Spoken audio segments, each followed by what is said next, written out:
We began this season with an examination of the phenomenon of memory, and Nietzsche's peculiar approach to this question of the origins of memory. Nietzsche contends, somewhat counterintuitively, that forgetting is an active and positive force, and memory is that which he finds questionable. For Nietzsche, to explore the origins of memory means to explore the origins of consciousness, because unconsciousness is the state in which life normally exists.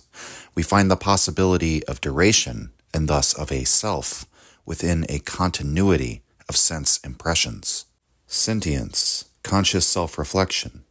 These presuppose that one retain their past sense impressions, with the ability to compare them and contrast them, in order to even have the possibility of possessing a notion of time, and thus a notion of the self, that I am a thing that existed in the past, exists now in the present, and continues to exist into the future.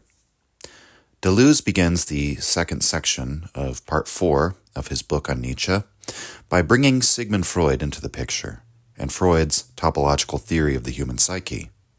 Freud, as it is widely known, was deeply influenced by Nietzsche and hypothesized the following, quote, "An external system of the apparatus receives the perceptible excitations, but retains nothing of them, and thus has no memory, and that lying behind the system, there is another which transforms the momentary excitations of the first into lasting traces." End quote. When Freud refers to the system or the apparatus, he's talking about a system employed by the psyche. Here, Freud hypothesizes two systems which correspond to the conscious and the unconscious. This was perhaps one of Freud's greatest contributions to psychology, the fact that the mind is not entirely comprised by that which is in our conscious awareness, that there's this vast subterranean realm, a subconscious side of man, of which we are little aware, but which motivates the lion's share of our behaviors. That to look to a person's conscious explanations of who and what they are, or why they do the things that they do, is, in some sense, folly. The larger share of these intentions are, in fact, the motivations of unconscious impulses within the individual.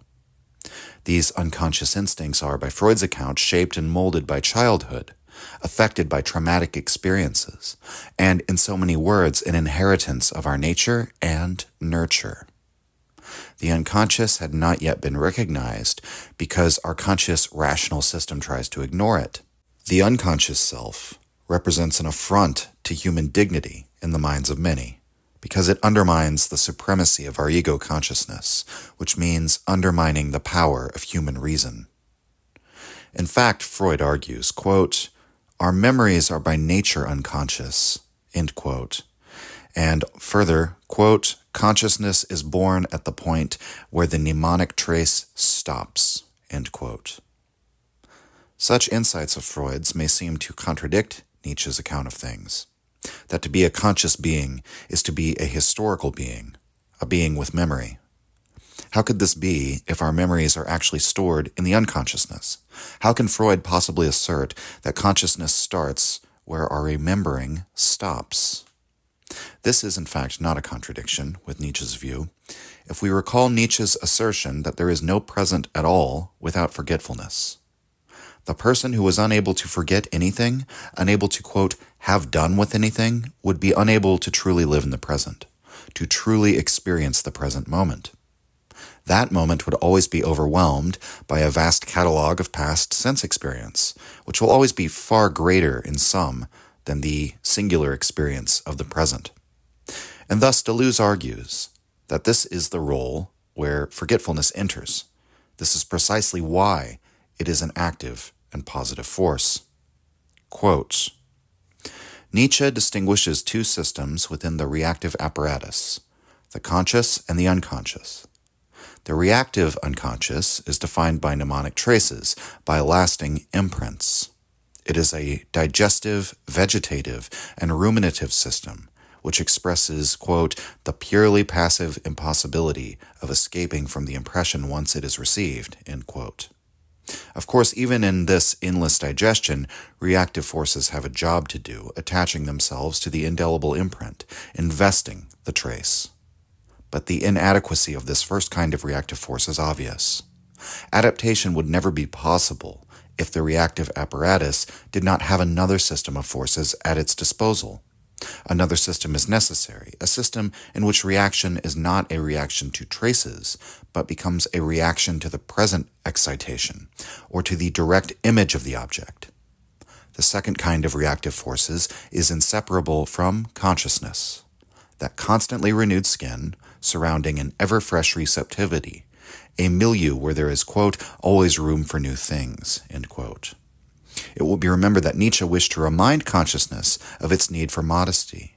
Its origin, nature, and function are wholly reactive. But consciousness can nevertheless claim a relative nobility.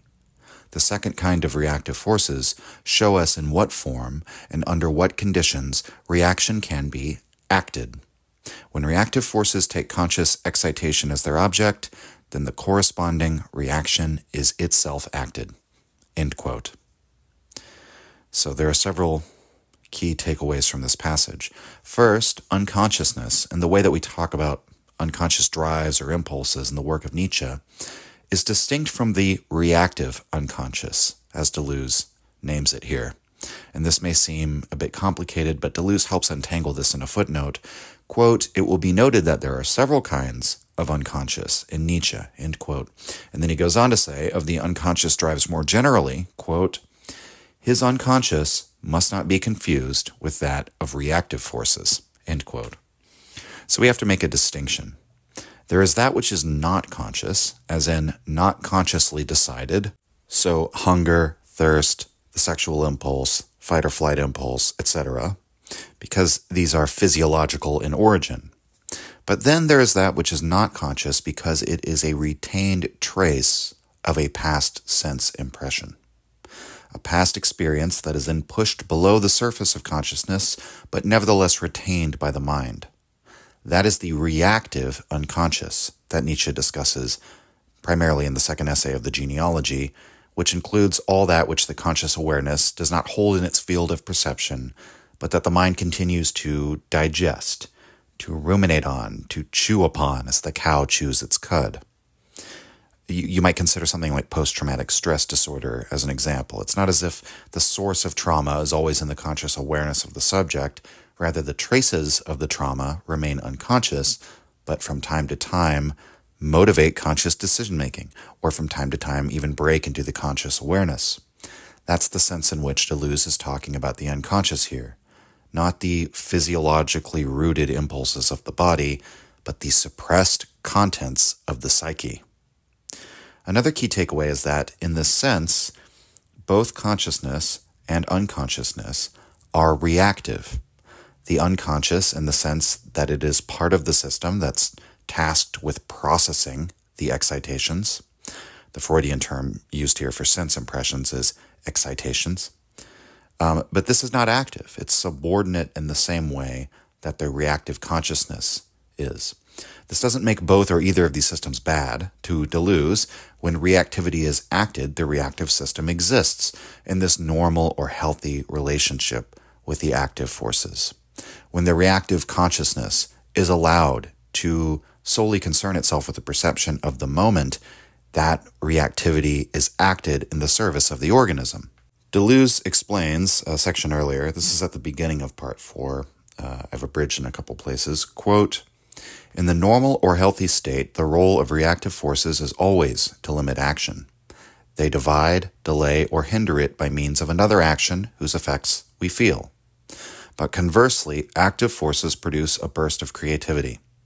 They set it off at a chosen instant, at a favorable moment, in a given direction, in order to carry out a quick and precise piece of adjustment. In this way, a riposte is formed. This is why Nietzsche can say, the true reaction is that of action. Genealogy of Morals, Essay 1, Section 10. The active type, in this sense, is not a type that only contains active forces. It expresses the normal relation between a reaction that delays action and an action that precipitates reaction. The master is said to react precisely because he acts his reactions. The active type therefore includes reactive forces, but ones that are defined by a capacity for obeying or being acted.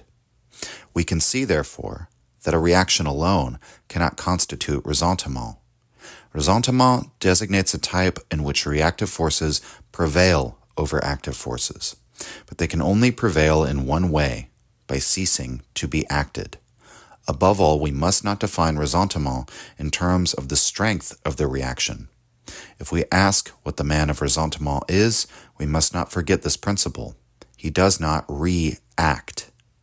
And the word ressentiment gives a definite clue. Reaction ceases to be acted in order to become something felt, senti. Reactive forces prevail over active forces because they escape their action. End quote.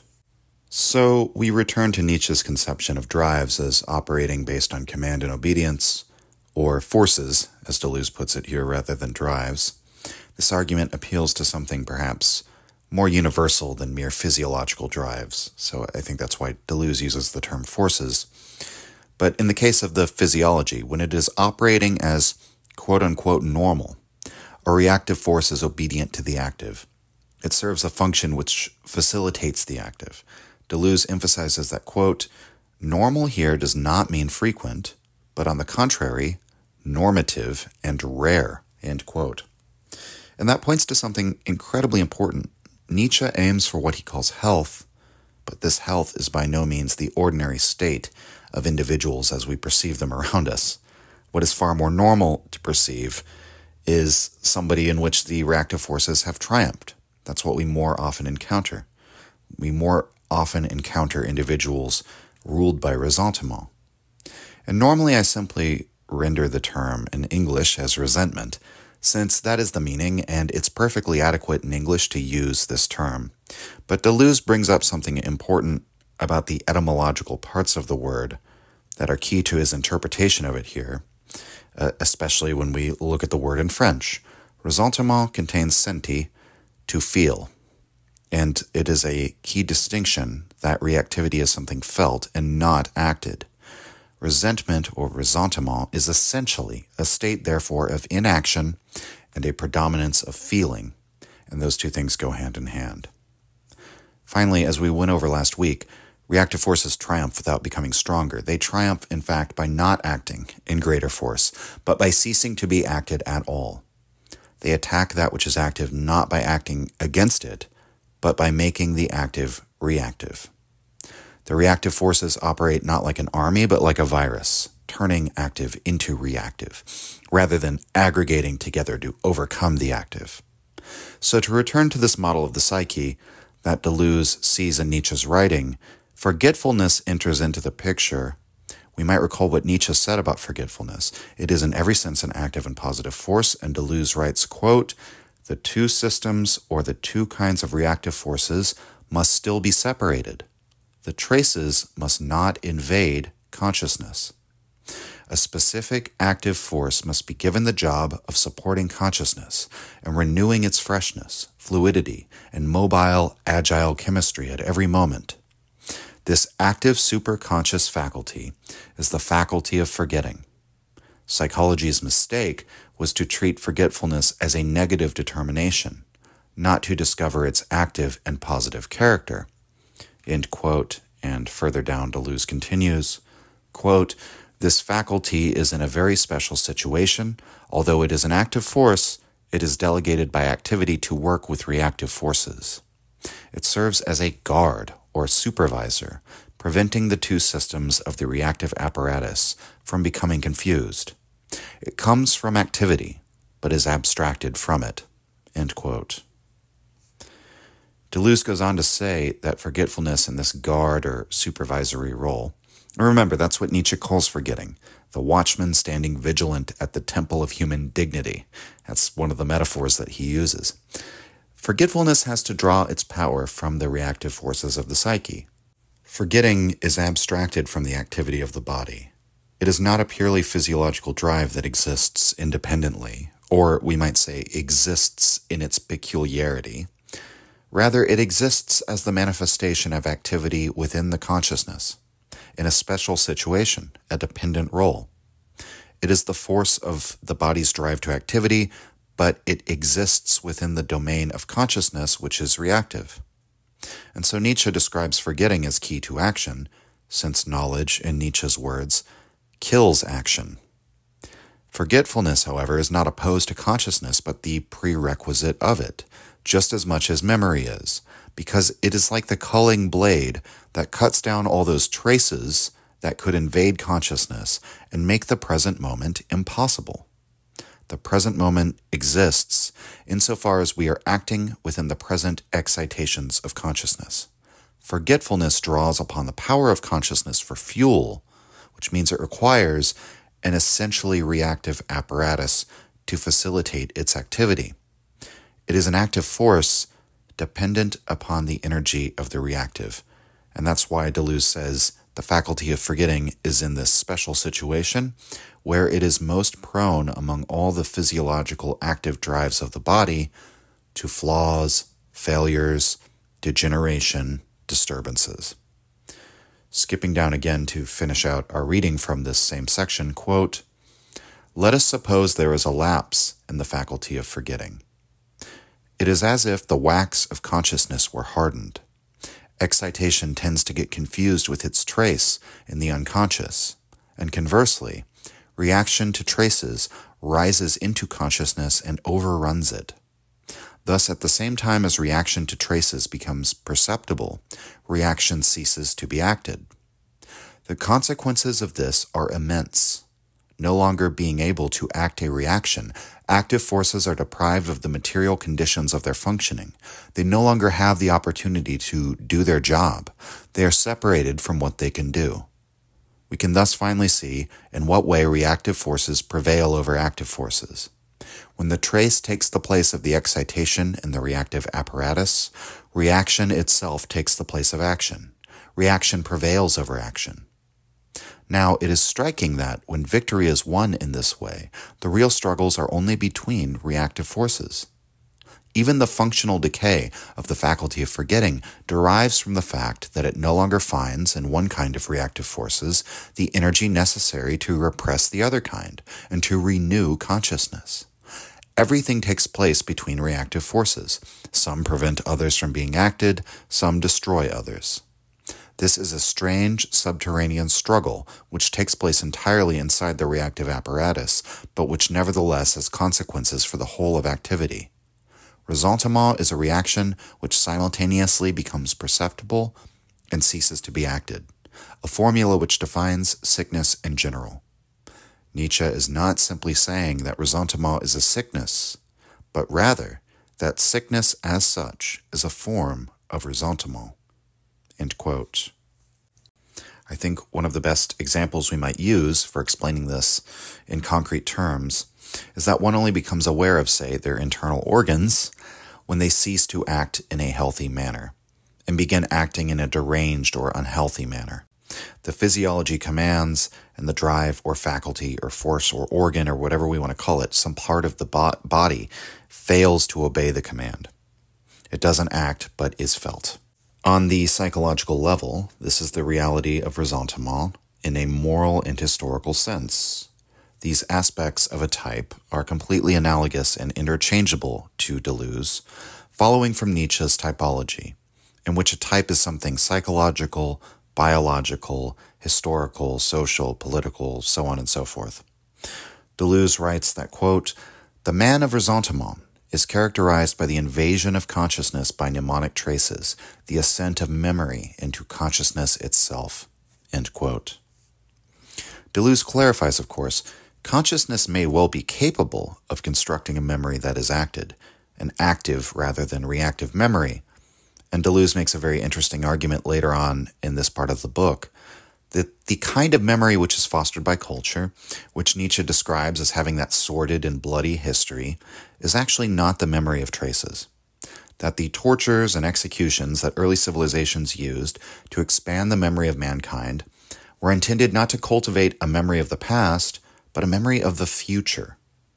That the goal was not to traumatize the audience such that the horrifying spectacle of torture would never leave their consciousness, so that they always remembered this past event as if it were happening right there in the moment. The point was, on the contrary, to make the spectators remember the future. Whenever they were in the moment of being able to act in such a way that they might act against the good of the community, they could remember the future of what will happen to them if they did so. They could remember the promises that they had made and therefore keep their promises. This operation of culture was to create the promising animal. The enculturation of man, consisting of giving human beings this ability to make promises, is entirely future-oriented in terms of its valuations, and Deleuze would argue it's not because of this bloody process of expanding man's memory that the resentful man is created. Rather, as this process of enculturation proceeded, those with the reactive form of memory, those who experience ressentiment, this fault in the faculty of forgetting, would primarily experience these spectacles of cruelty as painful traces, such that we can imagine an active form of memory, which battles and has to suppress forgetfulness, like two active forces doing battle, and a reactive form of memory, which is resentful and dominated by traces. Deleuze says, quote, "But insofar as we remain at the level of the first memory, we remain within the limits of the pure principle of ressentiment. The man of ressentiment is like a dog, a kind of dog that only reacts to traces, a bloodhound. He only invests traces. For him, excitation is locally confused with the trace. The man of ressentiment can no longer act his reaction." End quote. And Deleuze goes on to say, since he does not act this reaction, the man of ressentiment lives in a state of uninterrupted or endless reaction. We might say a feeling of reaction, but without any discharge or punctuation of this feeling. There's no actual expression through action of this feeling. It's a permanent delay between what one wills and what one does, a permanent state of unfulfilled desire or unrealized drives, a permanent suspension, a permanent tension. This person of resentment lives in this constant feeling which fosters the spirit of revenge, because he lives in this uninterrupted feeling of discomfort, which blames the external as the object of this discomfort. And as such, Deleuze says, it is not even required that the man of resentment have some past trauma or some such excessive state of negative excitation. He doesn't have to have a past experience of extreme pain or humiliation in order to enter this vindictive psychical state of uninterrupted ressentiment. Deleuze stresses it's not the quantity of the excitation that produces this state. What matters is the separation of the power, forgetting, from what it can do. The entrance or invasion of traces into the conscious mind. This is, once again, the reactive systems separating the active system from its expression. And so Deleuze writes that the resentful man perceives the source of his feeling in the external object, the source of the excitation which he himself cannot react to, that he doesn't have the power to react against. Deleuze's understanding of ressentiment goes far beyond this type of hypothetical power relationship in which power is quantified in an abstract way, and one person is said to be in more power than another person, making the inferior person resentful. We might say that's the normal retelling of Nietzsche's story as to how ressentiment arises. Deleuze argues instead, ressentiment is a qualitative difference in the way this kind of reactive person engages with the entire world. That ressentiment springs from that person's own disturbances or failures within their psychic makeup. It's not created by happenstance or by external circumstances, and that to blame the external circumstances for creating ressentiment is in itself a reactive explanation. Quote, "The man of ressentiment experiences every being and object as an offense in exact proportion to its effect on him. Beauty and goodness are, for him, necessarily as outrageous as any pain or misfortune that he experiences." End quote, and I'm going to skip further down in the passage. Quote, "The man of ressentiment in himself is a being full of pain. The sclerosis or hardening of his consciousness, the rapidity with which every excitation sets and freezes within him, The weight of the traces that invade him are so many cruel sufferings. And more deeply, the memory of traces is full of hatred in itself and by itself. It is venomous and depreciative because it blames the object in order to compensate for its own inability to escape from the traces of the corresponding excitation. This is why ressentiment's revenge, even when it is realized, remains spiritual and imaginary and symbolic in principle." End quote. So Deleuze clarifies, the spirit of revenge is not a designation of the ends, but rather the means. Ressentiment does not express the desire or intention of revenge. Ressentiment is the means by which revenge is effected. Ressentiment describes the way in which the slaves triumph but remain slaves.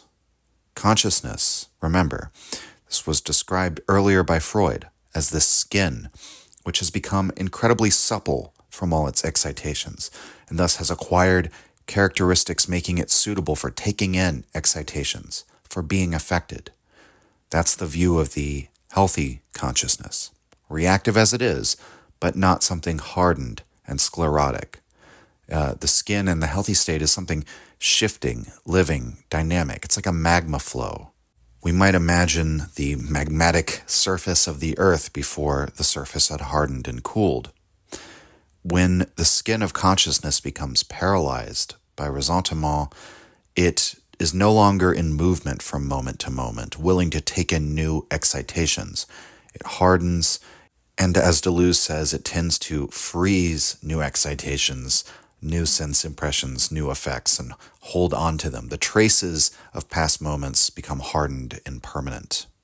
This inability to escape from traces, that's the real thing that the resentful consciousness hates and wishes to take revenge for. It's what the resentful consciousness blames on the external being or object. The man of resentment is unable to love or to admire. While Nietzsche describes the noble Trojans as able to appreciate and even respect the cause of their own doom, the resentful man hates the cause of his own misfortune. He distributes blame and recrimination for his misfortunes. The resentful man, even in his modesty, is somewhat nasty.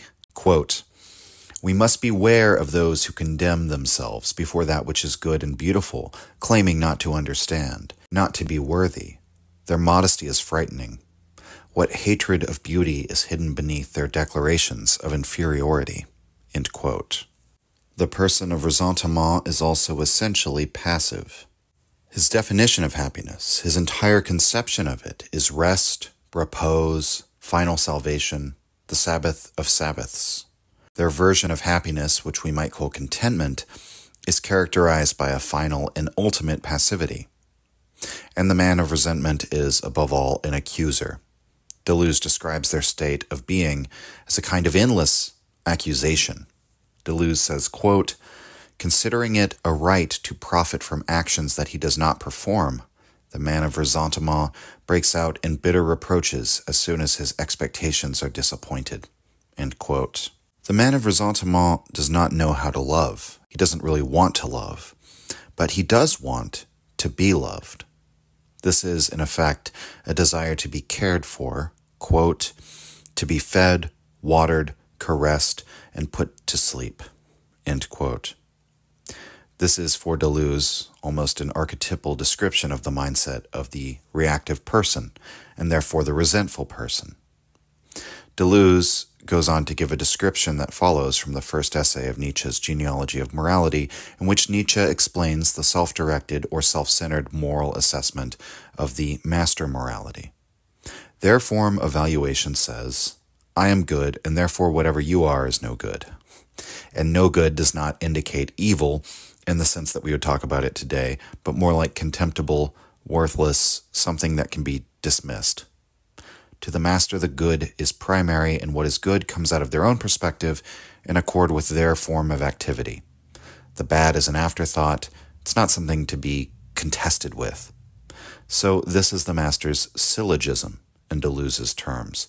First, I am good, or we are good. We aristocrats are the beautiful, the true, and the happy.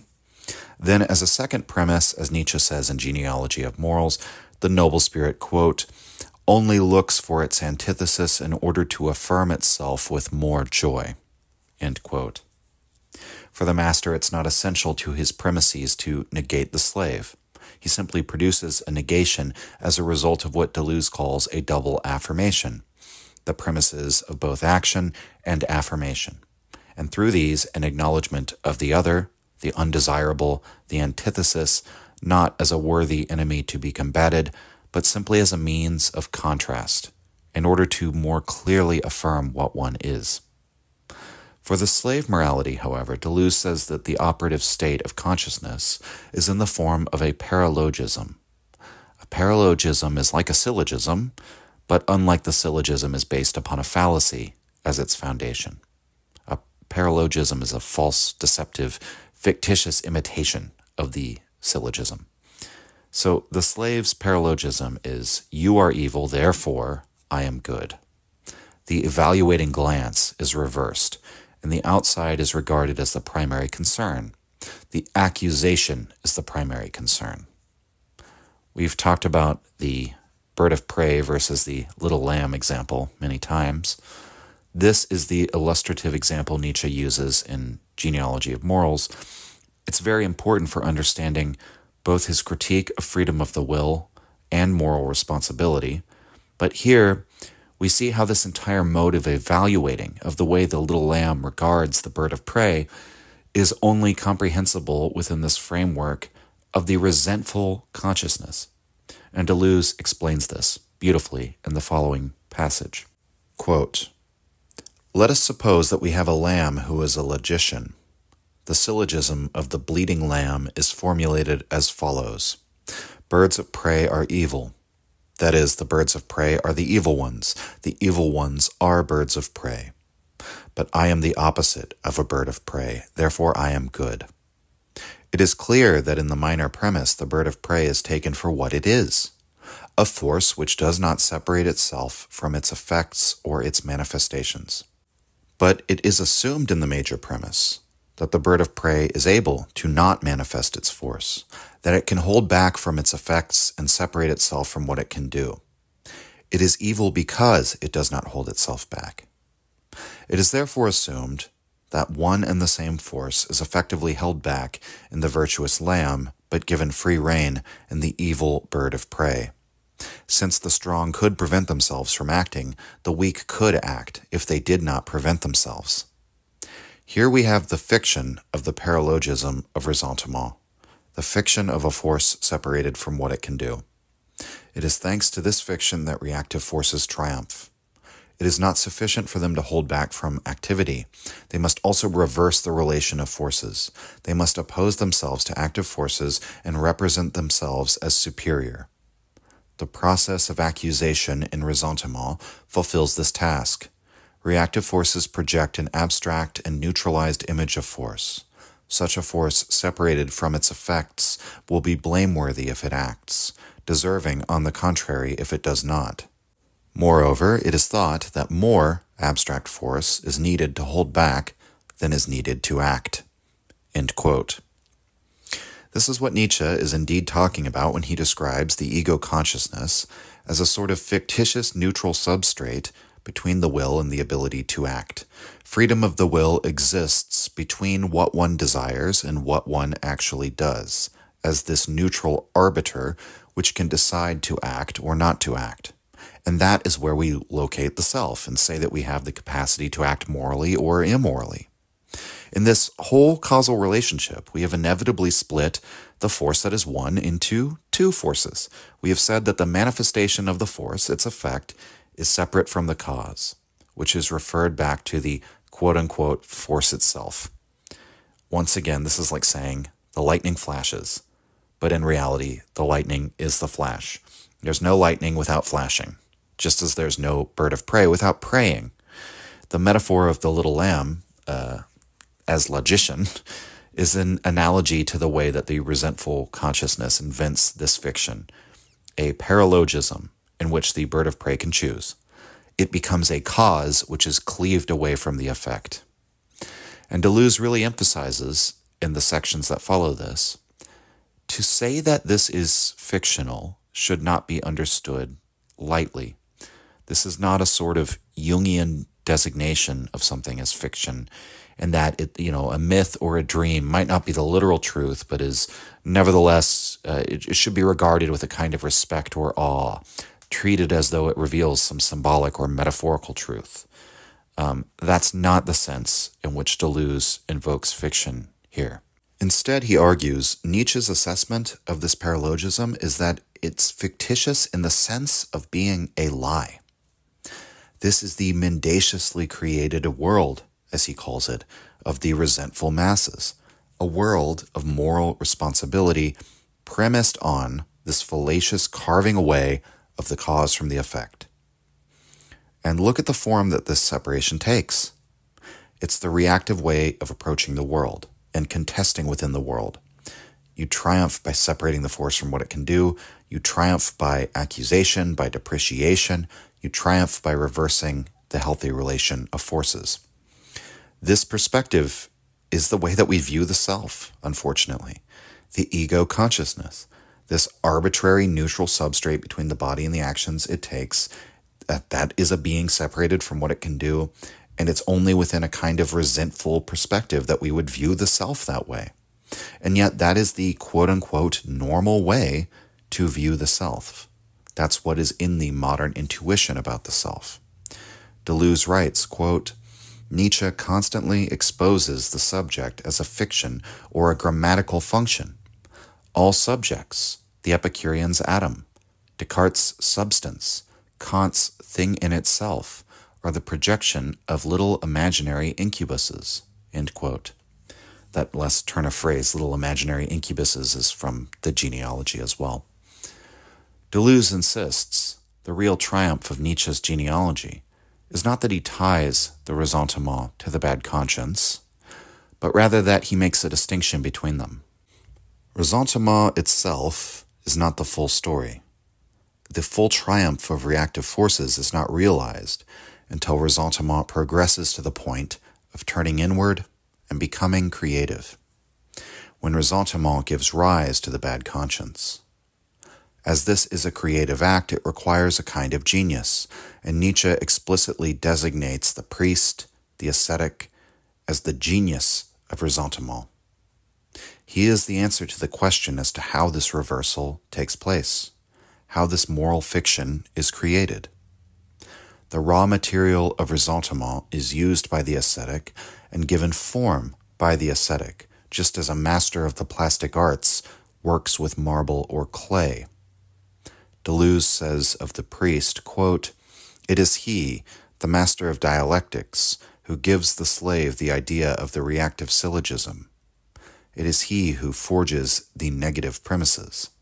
It is he who conceives of love, a new love that the Christians take up as the conclusion, the crowning glory, the venomous flower of an unbelievable hatred. End quote. The priest reverses the valuations of the noble spirit and says, as Christ preached in the Sermon on the Mount, Blessed are the poor in spirit. Blessed are the meek. The wretched alone are good. The suffering, deprived, sick, and ugly alone are good. That is Deleuze's summation of the priest's message, and this is the spirit of revenge when given spiritual, moral, and aesthetic voice. It's the declaration of war against all that is beautiful and respectable and praiseworthy, strong, healthy, alive. All of that is called evil. And this leads Deleuze to raise the question, quote, What does active force really become? Nietzsche's answer is extremely precise. The reason that an active force is falsified, deprived of its conditions of operation, and separated from what it can do, is it is turned back inside, turned back against itself. Being interiorized, being turned back against itself. This is the way in which active forces become truly reactive. End quote. Deleuze then quotes Nietzsche here. Quote, All instincts that do not discharge themselves outwardly turn inward. That is what I call the internalization of man. That is the origin of the bad conscience, end quote. And Deleuze continues in the passage, quote, "It is in this sense that bad conscience takes over the job of ressentiment. As it has appeared to us, ressentiment is inseparable from a ghastly invitation, from a temptation, and from a will to spread an infection. It hides its hatred under a tempting love. I who accuse you, it is for your own good. I love you in order that you will join me, until you are joined with me, until you yourself become a painful, sick, reactive being, a good being." End quote. And following this, Deleuze turns to the third essay of the genealogy, which he uses as a sort of definition for the bad conscience. This is found in section 14, where Nietzsche writes, quote, "When would men of ressentiment achieve the ultimate, subtlest, sublimest triumph of revenge? Undoubtedly, if they succeeded in poisoning the consciences of the fortunate with their own misery, with all misery, so that one day the fortunate began to be ashamed of their own good fortune, and perhaps said to one another, 'It is disgraceful to be fortunate. There is too much misery.'" End quote.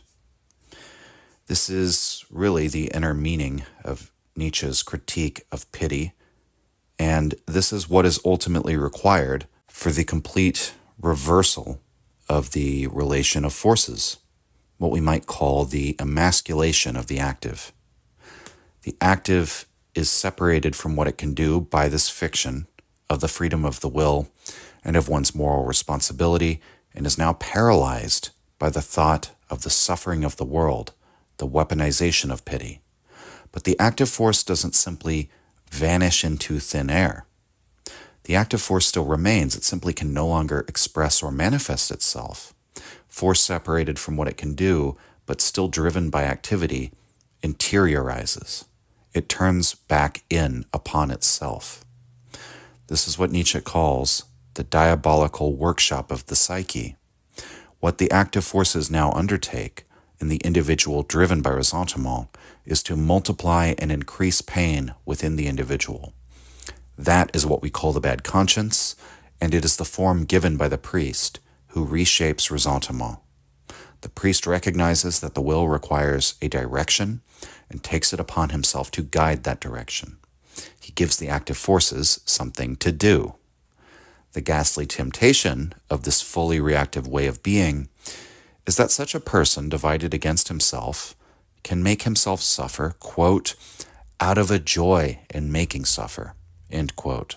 This is the pleasure of self-flagellation, self-mortification, voluntary deprivation. Pain is then spiritualized, and there's an infamous passage in the genealogy where Nietzsche describes how the priest gives depth and meaning to the pain that the man of bad conscience experiences. Deleuze explains this, quote, "The man of ressentiment, who is by nature full of pain, is looking for a cause for his suffering. He accuses everything that is active in life. The priest appears in an initial form here. He presides over the accusation. He organizes it. Look at these men who call themselves good. I tell you, these are the evil ones. The power of ressentiment is therefore completely directed towards the other, against others. But ressentiment is an explosive substance. It makes active forces become reactive. Ressentiment must then adapt itself to these new conditions. It must change direction. The reactive man must now find the cause of his suffering in himself. Bad conscience suggests to him that he must look for this cause, quote, in himself, in some guilt, in a piece of the past. He must understand his suffering as punishment. And the priest appears a second time in order to preside over this change of direction.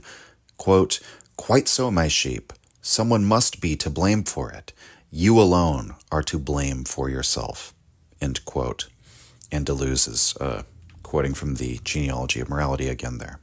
And so we have the priest as a kind of director of the course of these reactive feelings, the artist of pain and guilt and resentment, and the result of this refinement into the bad conscience is the creation of sin.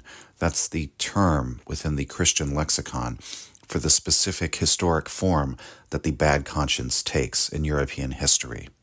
And Nietzsche writes that the creation of sin is perhaps the single greatest historical event in the history of what he calls the sick soul. Suffering is no longer a fault of existence in the sense that we might say something is faulty, but in neutral terms, the way that Anaximander would understand fault. We might talk about a faulty object, not about something with free will or perceived responsibility. We might say this machine has a fault, right? But you're not saying the machine did something morally wrong when it breaks. Rather, under the viewpoint of sin, suffering is a fault of existence, but now with a new sense to the word fault, in the sense that we say, it is your fault. And so we see how the bad conscience is a consequence of the resentful type's whole mode of being. Bad conscience is the neutering of activity and the redirection of it inward, in which one just multiplies their own pain forever. Pain becomes a form of repentance for their faults. Their sin becomes a form of payment for the debt of sin. And this may seem similar to the early form of debt that we discussed in the first episode of this season, how early legal codes, like the 12 Tables of Rome, allowed debt to be paid by the creditor causing pain to the debtor.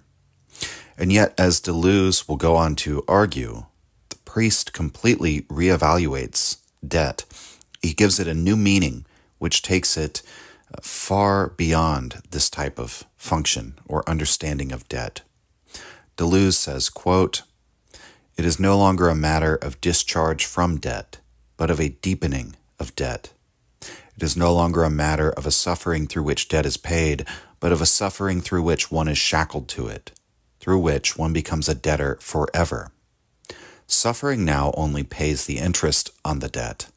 Suffering is internalized, responsibility debt becomes responsibility guilt." End quote.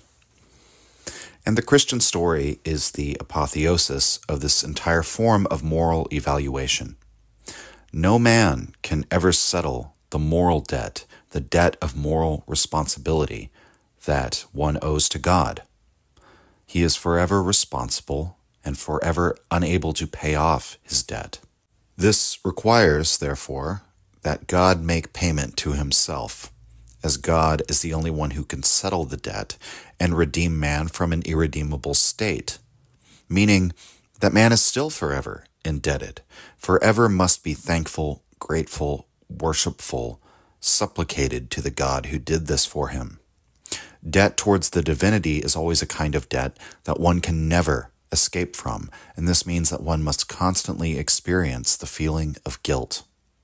As the priest continues to direct these reactive forces, the crowning achievement of the bad conscience is when we come to the valuation that the guiltier one feels, the better person he is. Deleuze argues, quote, "Just as ressentiment is not the origin of justice, so bad conscience is not the product of punishment." End quote. Deleuze points out in the same essay of the genealogy, in which Nietzsche describes the use of punishment to expand human memory and consciousness, that there are almost countless potential meanings or significations to punishment. There are so many, in fact, that it is almost impossible to infer the meaning of a given punishment based on a system or formula, drawing on, for example, the origin of punishment, since the function it serves is not obvious or clear in any given case, without concretely evaluating the situation. Nevertheless, there is a function that we can definitively say punishment does not fulfill. Deleuze writes, quote, "Punishment cannot awaken a feeling of guilt in the culprit." End quote. And he quotes Nietzsche here, who argues in that essay, "The men in the penitentiaries, the hardened criminals, they're perhaps the people who feel the least guilt on this planet. They are ironically not penitent. What punishment tends to do is to produce this cold, hardening effect. And that, therefore, the types of cruel punishments that early civilizations engaged in probably did more to prevent the development of a feeling of guilt within mankind than anything else. Speaking here of a feeling of moral guilt. Deleuze's point here is, again, to stress it's not merely because of a past power relationship that ressentiment or the bad conscience arose. It was truly something internal to the resentful person, to the resentful mode of being, which has become what he calls the species activity of humankind. The sense of debt that past societies placed upon those who transgressed, this debt that could be paid by extracting flesh or causing pain, was in truth the active work of culture to keep the reactive forces within man in check, and thus making man responsible for them. Deleuze says that this was true culture, putting reactive forces into a relation where they are acted. Deleuze argues that the final product of this civilizing activity is not the morally responsible and guilty individual, but the supramoral person, the man with a, quote, right to promise, precisely because he's not held responsible for his promises to any tribunal of any sort. Deleuze says, quote, the product of culture is not the man that obeys the law, but the sovereign and legislative individual who defines himself by power over himself, end quote. And further down, Deleuze concludes this section, quote, culture is man's species activity, but since this activity is selective, it produces the individual as its final goal, where the species itself is suppressed, end quote. This is why Deleuze says that culture goes straight from prehistory to post-history. But history, the entire existence of man as a conscious historical animal, that has been a history of resentment and bad conscience. Deleuze says, quote, species activity in history is inseparable from a movement which perverts it and its product, end quote. As we mentioned at the end of the previous episode, the whole of human history appears as this giant becoming reactive, the movement which becomes falsified by the paralogism of ressentiment.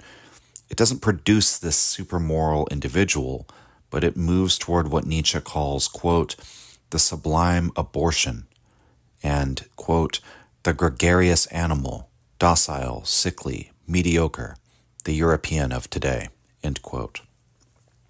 The species activity, when it's directed by resentment, forms collectivities, or herds, in the terminology of Nietzsche.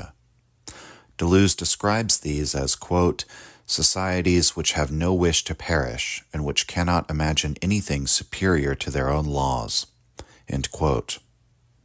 In true culture, the process of selection has as its objective the supermoral individual, the man who is so responsible to himself that he becomes, from another sense, morally irresponsible. He is just in terms of a clear-eyed, practical fairness, truthful in the sense of being honest and active, unified in word and deed, and self-legislative and creative. But because of the bad conscience, we get, instead of culture, which has as its end the goal of creating such a person, instead we get what?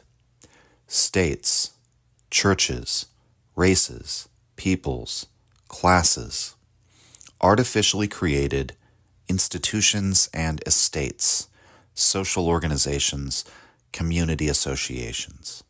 In Deleuze's view, this is all community with an intensely reactive character.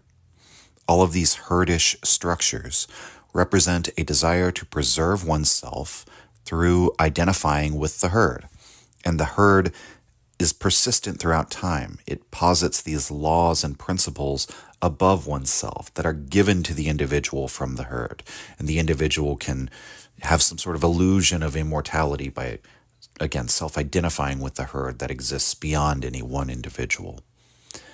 Deleuze writes, quote, all the procedures of training are employed, but inside out, twisted, inverted.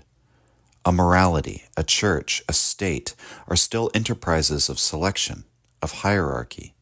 The most stupid laws, the most limited communities still want to train man and make use of his reactive forces. But to make use of them for what? To carry out what training, what selection? Training procedures are used, but in order to turn man into a gregarious, docile, and domesticated animal. Training procedures are used, but in order to break the strong, to sort out the weak, the suffering, or the slaves. Selection and hierarchy are put the wrong way round. Selection becomes the opposite of what it was from the standpoint of activity.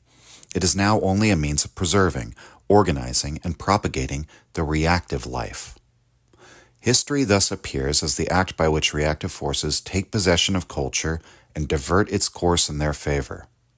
The triumph of reactive forces is not an accident in history, but the principle and meaning of universal history. This idea of a historical degeneration of culture occupies a prominent place in Nietzsche's work. It is an argument in Nietzsche's struggle against the philosophy of history and the dialectic. It is the source of Nietzsche's disappointment. Culture begins Greek, but becomes German. End quote. In the final part of the book, Deleuze gives a fascinating exegesis of what we might call Nietzsche's history of nihilism. And Deleuze does this by distinguishing several types of nihilism, and he does this with a schema that's not strictly found in Nietzsche, but which could be justifiably extrapolated from Nietzsche, in my view. In order to understand the starting point of this process, we have to first understand something that Deleuze holds to be of critical importance, that the will to nothingness is still a will. This is stated outright by Nietzsche near the end of the genealogy in his essay on the ascetic ideal. The ascetic ideal for Deleuze is characterized as a negative nihilism. He points out that this first type of nihilism takes the form of a valuation, to set the value of the world as nil, zero. Even if the ascetic's eye is apparently aimed on an otherworldly goal, Deleuze picks up on Nietzsche's fundamental critique that this evaluation is itself a depreciation of existence. Deleuze will say that this form of nihilism expresses negation as a function and operation of the will to power. It is a will to the fiction of higher values than those which can be sought in the world, which has the effect of devaluating the world and negating the world. This is what Nietzsche calls the will to nothingness, and he sees it as standing behind the ascetic ideal, just as much so as it stands behind the work of, for example, Schopenhauer. So negative nihilism, we have to say, even though it is aimed at nothingness, is a form of action. The ascetics and their artistic genius, their molding of the resentment of the populace, shows us that there is a will at work from the very start. But in their shaping and molding of the species into this resentful animal, they create a nihilistic mode of being which is distinct from their own initial form of nihilism. The nihilism that they create is not the same negative nihilism, which is this expression of the will to nothingness. Rather, this is nihilism in perhaps a more colloquial sense. It is a further development that Deleuze designates as reactive nihilism. Quote, "This is no longer the devaluation of life in the name of higher values, but rather the devaluation of higher values themselves. Devaluation no longer signifies life taking on the value of nil, the null value, but the nullity of values, of higher values." End quote.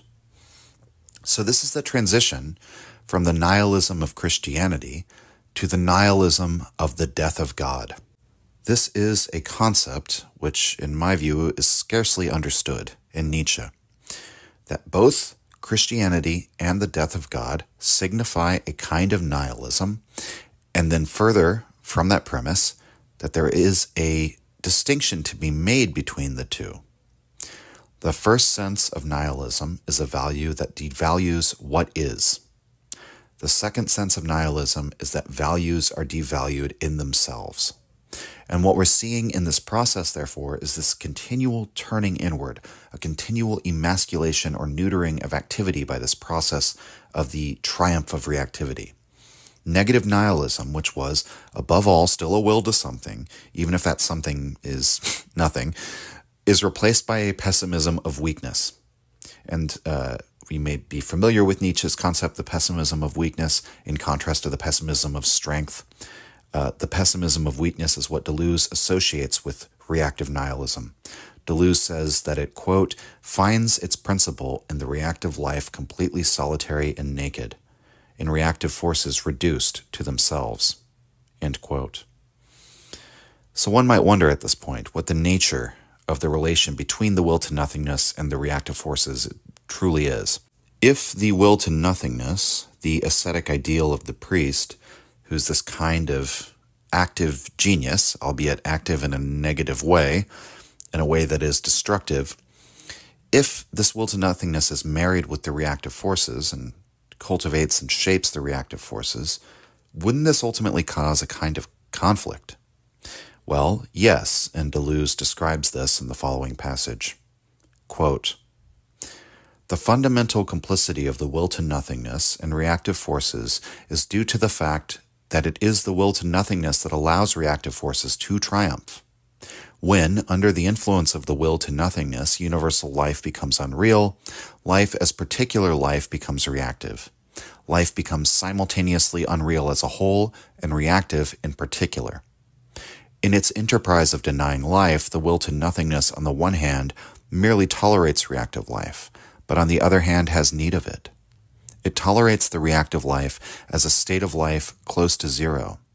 It has need of it as a means by which life is led to deny and contradict itself.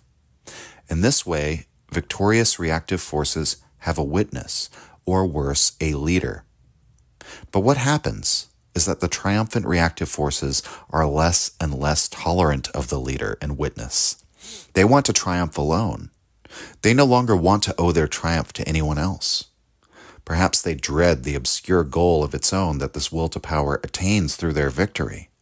Perhaps they fear that this will to power will turn against them and destroy them in turn. The reactive life breaks its alliance with the negative will.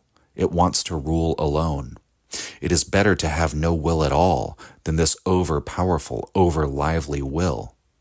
It is better to have stagnant herds than the shepherd who proceeds in leading us too far. It is better to fade away passively. Reactive nihilism, in a way, prolongs negative nihilism. Triumphant reactive forces take the place of the power of denying, which led them to their triumph. But passive nihilism is the final outcome of reactive nihilism, fading away passively rather than being led from outside. End quote. So we have negative nihilism, which is the will to power expressed as a negation. Then we have reactive nihilism, the negation of even having a goal, even if that goal is nothingness, perhaps even especially if that goal is nothingness. And then what the reactive forces push us towards is to exist passively and to go on existing, which is why they form these self-preservative social structures and collectivities, the herd. But this precipitates the reactive forces entering into a kind of rebellion against the will to nothingness. Following from this rebellion, moving from willing nothingness to not willing at all, the final conclusion is what Deleuze here calls passive nihilism. The passive nihilistic desire is to peacefully exist, to peacefully go extinct. We don't will anything at all except the absence of activity, the absence of movement, the absence of suffering. It's a state of stagnation and, at best, contentment, a state of living death. Deleuze will argue that this is what is indicated by the last man. The last man, therefore, is distinct from the priest or the ascetic, and he's distinct from the romantic pessimists like Schopenhauer or Wagner, those pessimists of weakness, as Nietzsche accused them of being. The ascetic is the initial form, the Schopenhauerian is the development of the form, but if we continue down this road, the last man is the form that will emerge, that will genealogically come out of this in the future. The last man is pure passivity, the completion of the overthrow of the priest and the total ascendance of inactivity. No longer any goals, no longer any aims, no demands, no distant stars to shoot for, no commanding and obeying, no struggle. The last man is the passive nihilist, and he's the final product of this great diversion of human history when seized by reactive forces, We move from negative to reactive to passive. This is the difference, for example, between Christianity and Buddhism, and explains why Nietzsche would write in the unpublished notes found in Will to Power that a new European Buddhism was coming. If Buddhism and Christianity are both nihilistic religions in Nietzsche's view, then why does Nietzsche say that Buddhism is a thing to come? Isn't nihilism already inculcated into Europe by the dominance of Christian thinking? Well, Deleuze would argue no. Christianity is a religion of ascetics driven by the will to nothingness. Deleuze says that Christ came to teach a lesson to the reactive man, to teach him how to die. He's this supreme negative nihilist teaching reactive nihilists. Christ is strikingly free from resentment and free from the spirit of revenge. He's starkly different from the reactive nihilists who would follow in his footsteps as the early Christian church. And meanwhile, Buddha's doctrine is a passive doctrine. Buddha was a great physiologist, in Nietzsche's words. He came to teach the freedom from suffering to a world gripped by passive nihilism. He is an exemplary figure who transmutes the passive nihilism into something nobler. Passive nihilism is at the end of this historical process of becoming reactive, whereas Christianity is at an earlier stage, perhaps even at the beginning. This is why Nietzsche writes in The Antichrist, quote, "Buddhism is a religion for the end and fatigue of a civilization. Christianity does not even find civilization in existence. It establishes civilization, if need be." End quote. I love that aphorism. So again, we return to our great problem. This seems to be the story of human history, this becoming reactive. The end product is a passive nihilism that is likened to a sort of abortion of the species, we might say.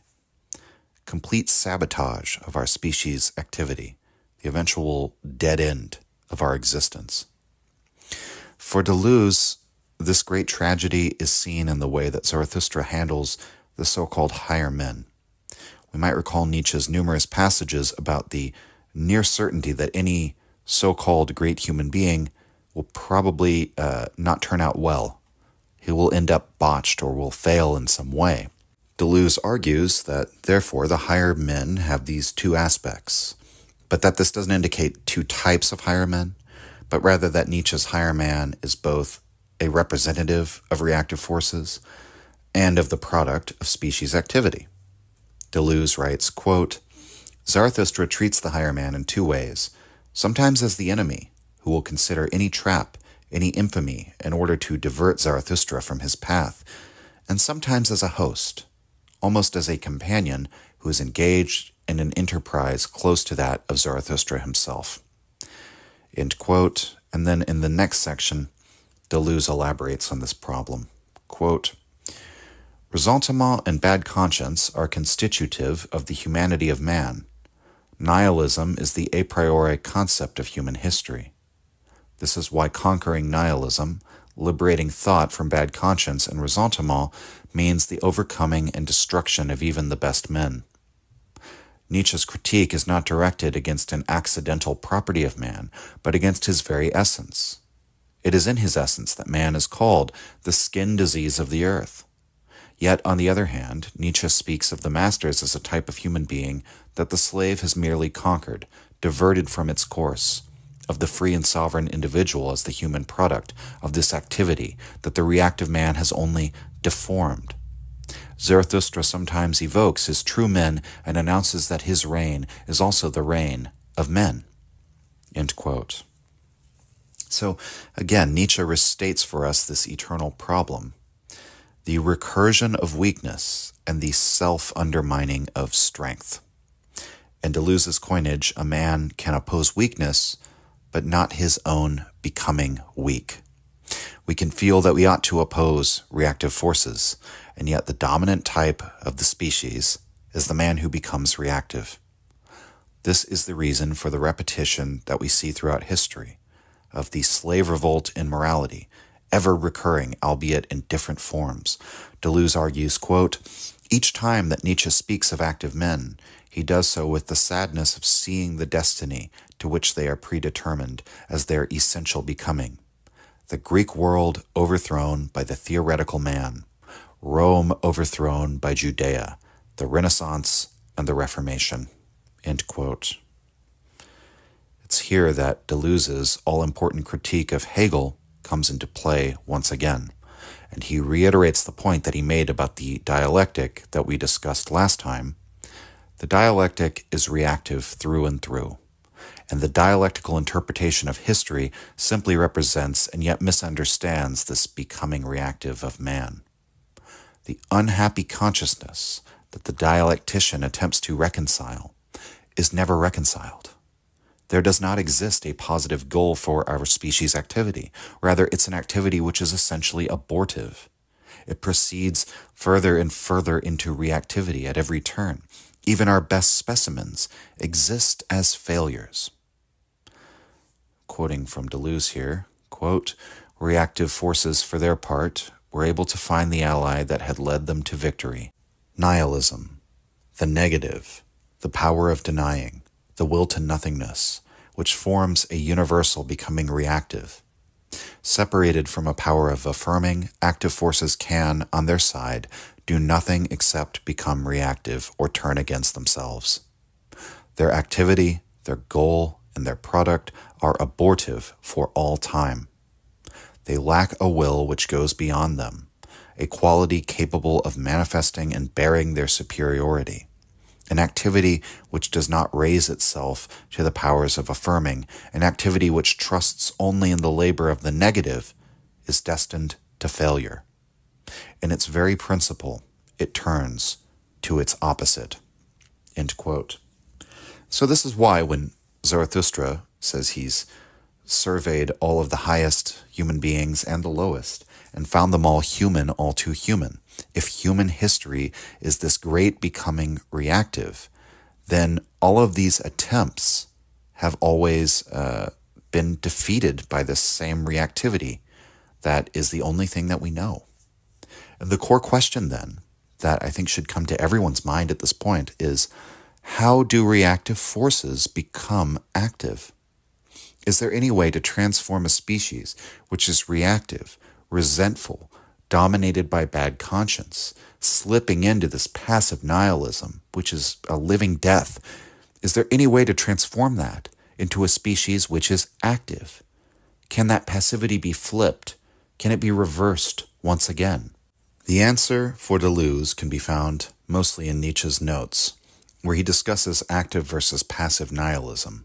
Nietzsche says that all nihilism up to this point has been in the form of an unfinished project, and that nihilism need not be an end state, or a dead end, as we might refer to it. That there's a form of nihilism which is a preliminary and not a mere diversion. This is the transvaluation of all values, the transmutation of the passive into the active, and the regaining of the rights of activity, and the health and strength of activity. But this all takes place within the kingdom of nihilism, so to speak. Deleuze has a wonderful turn of phrase, quote, "Nihilism is defeated, but defeated by itself," end quote. The Deleuzian explanation for how this works is rather brilliant. The reactive forces have broken off their alliance with the will to nothingness. They now seek to be the sole driver of human existence.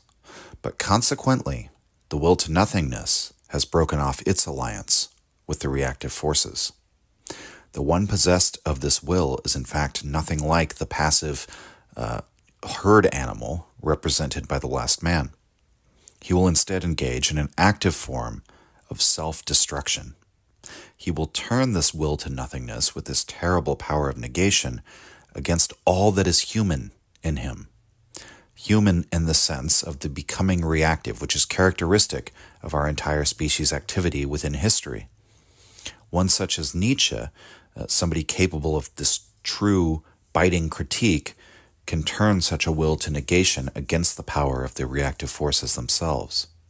That's why Nietzsche can say in Ecce Homo, "I have negated as no one has negated before, but without becoming a no-saying spirit," or why he argues that cynicism, the brute realism that dispenses with all idealistic or aspirational notions, can be a way for base souls to have a chance of touching honesty.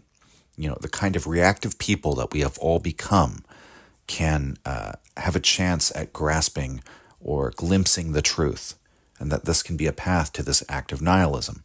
And so if one goes fully through with nihilism, one seeks after this act of nihilism, they engage in active destruction, active critique, but not with the aim of negation.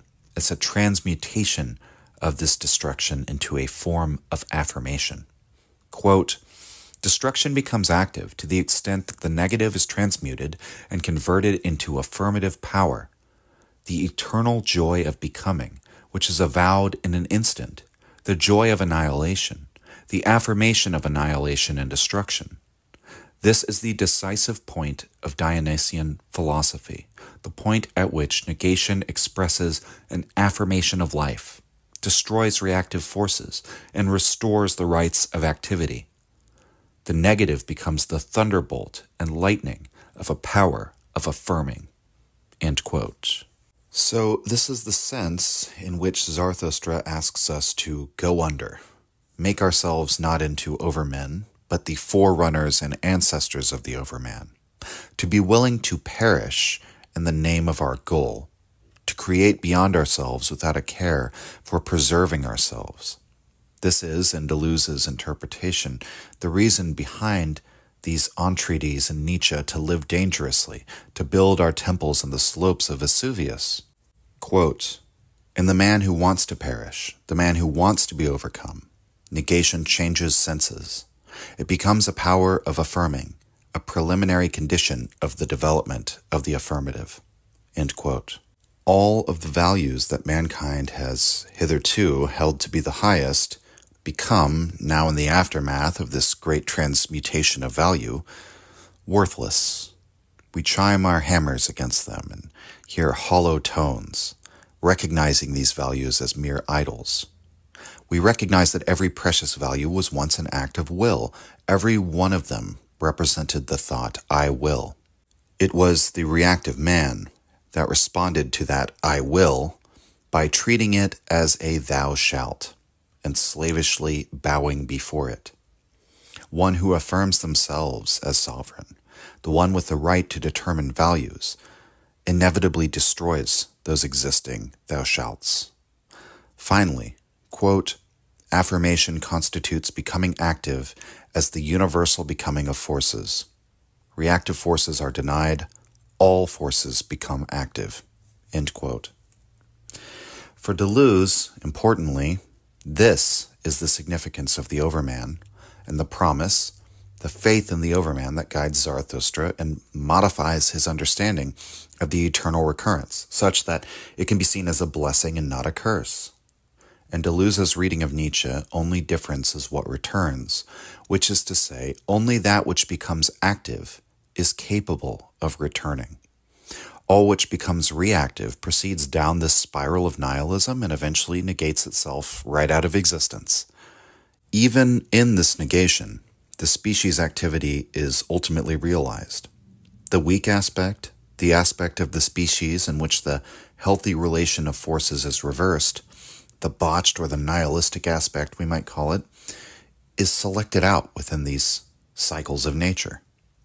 Deleuze will say that all that is negative is destined not to return. Eternal return is not the return of the same for Deleuze. His interpretation is as follows, quote, the eternal return means that being is selection. The eternal return is the reproduction of becoming, but the reproduction of becoming is also the production of becoming active. End quote. And further down in the same passage, he says, quote, the negative expires at the gates of being.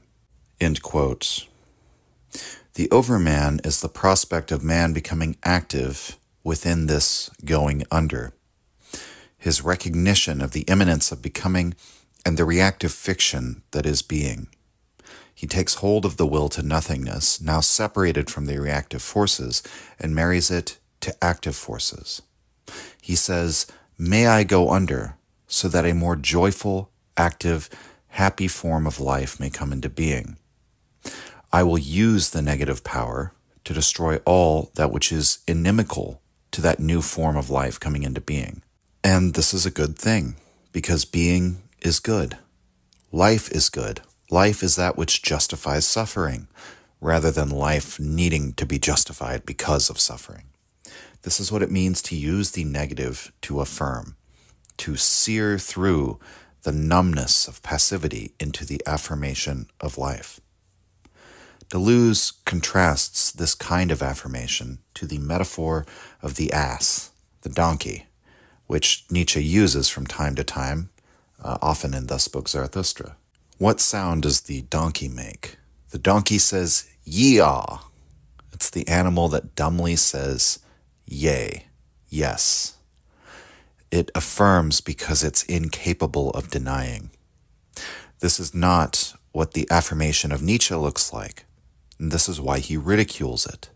The donkey, not unlike the camel, in the metaphor of the camel, lion, and child, is a pack animal. And it is an affirmative being because it simply takes on whatever is given to it, stupidly saying "yee-aw" to every burden. This way of affirming, this kind of herd animal affirming, is passive affirmation. It may characterize the scholar or the theologian or the philosophical laborer, but not Nietzsche's Dionysian man. Furthermore, Deleuze draws another important contrast with the various figures who stalk and antagonize Zarathustra, such as his ape or the spirit of gravity, who is occasionally depicted as a dwarf or as a demon. Deleuze writes, quote, "The demon is nihilism, because he denies everything, despises everything. He also believes he is taking negation to its supreme degree. But living off negation as an independent power, having no other quality but the negative, he is merely a creature of ressentiment, hate and revenge." Zarathustra says to him, quote, "I despise your contempt. My contempt and my bird of warning shall ascend from love alone, not from the swamp." End quote. This means that it is only as a power of affirming, love, that the negative attains its highest degree, as the bird of warning that precedes and follows affirmation. Insofar as the negative is its own power or quality, it is in the swamp, and is itself a swamp, reactive forces. It is only under the sway of affirmation that the negative is raised to its higher degree at the same time as it defeats itself. It is no longer a power and quality, but the mode of being of the one who is powerful. Then, and only then, the negative is aggression. Negation becomes active, joyful destruction. End quote. Near the end of the work, Deleuze then analyzes the three metamorphoses in more detail. The camel is the courageous spirit who desires to bear the heaviest burdens, who is patient with the chastisers. For Deleuze, the camel is the plain-faced affirmation of the real, to only regard as real that which you can affirm or carry on your back, we might say. And we could associate this kind of attitude with that of the scientific realist, the positivist. Deleuze says of this type of person that his affirming is nothing but bearing, carrying, acquiescing to what is real.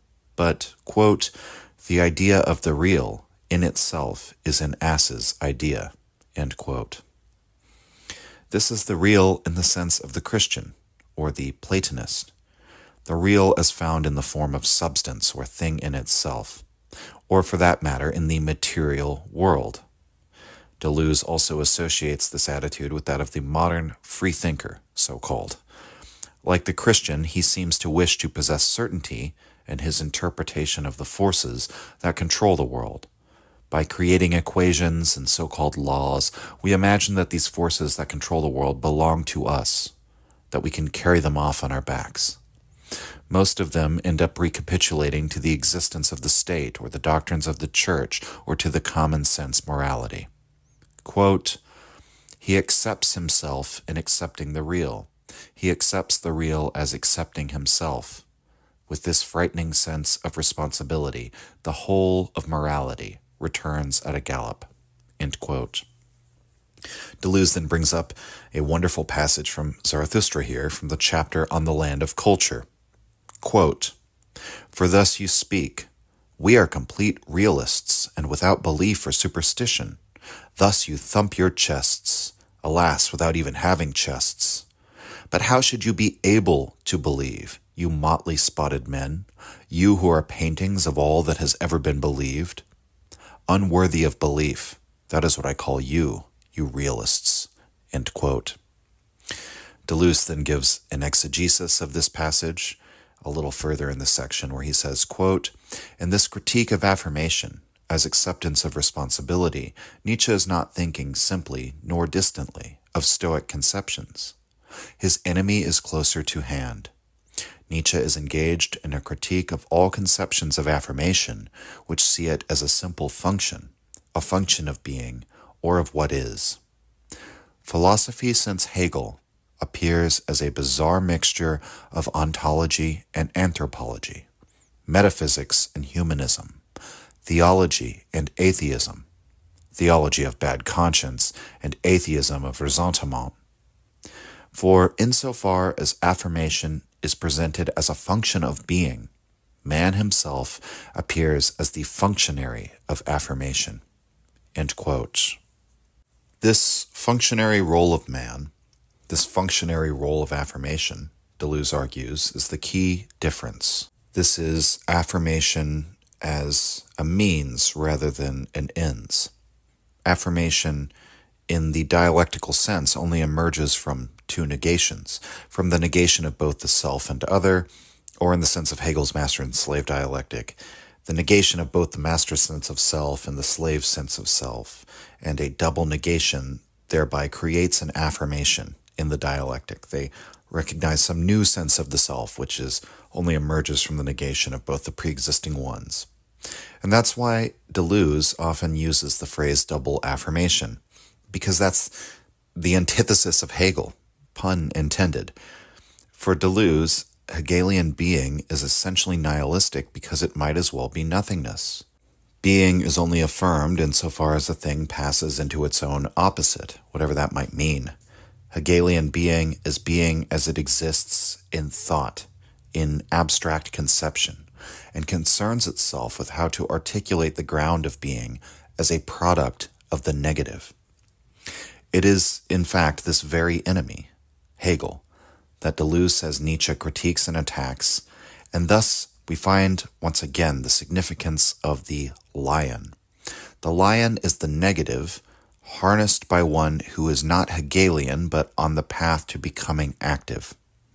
One in the grips of reactive forces, who turns the Dionysian power of denial against these very notions of being, of the ideal, of the dialectic as a means of apprehending the truth, so that they can turn against their reactive forces and become active. Many of us who seek knowledge within this great becoming reactive become permanently stuck in the camel-like phase, and that we say yes to everything given to us without being able to say no. The lion is that seizing of the will to nothingness, the negative will to attack the reactive forces, recognize the form of camel affirmation as a false affirmation. Deleuze says it's a caricature of affirmation, to attack the thou shalts of the old values. But Nietzsche, of course, writes for the philosophers of the future, the coming free spirits who have not yet arrived. And while Nietzsche may be carrying out the work of the negative in service of this transmutation to an active mode of life, he says he's as yet without any companions, without any friends on this same journey. Deleuze writes, quote, "This task is not yet completed in man. Going as far as he can, man raises negation to a power of affirming. But affirming in its full power, affirming affirmation itself, this is beyond man's strength." End quote. And Deleuze then quotes from Nietzsche, quote, "To create new values, even the lion is incapable of that. But to create itself freedom for new creation, that the lion can do." End quote. Beyond the task of the lion is, of course, the self-forgetting child. The child, the one who plays, who throws the dice, for whom life is a game. The one for whom life is a dance, an adventure. That's the final symbol of affirmation, the true affirmation. Who is this child in concrete terms? The one who is a self-legislator. They are prodigiously forgetful. They are artistic and creative. This is a person born in the wake of the destruction of all of these abortive elements of mankind. This is a human who has become active and affirmative, the post-moral, super-historical, morally irresponsible way of being. That's what's signified by the child in Deleuze's estimation, the coming of that which finally overcomes the bad conscience. And the very idea may raise the question for us of whether such people have ever existed or are indeed yet to come. This is, above all, a joyful person, a person for whom the death of God has been seized and made into a joyful event, who has invested that event with the sense of affirmation. This is what Nietzsche calls the golden laughter, the person who is able to be conscious and self-reflective, but free of these reactive, the triumph of reactive forces that have characterized and dominated consciousness and self-reflection thus far.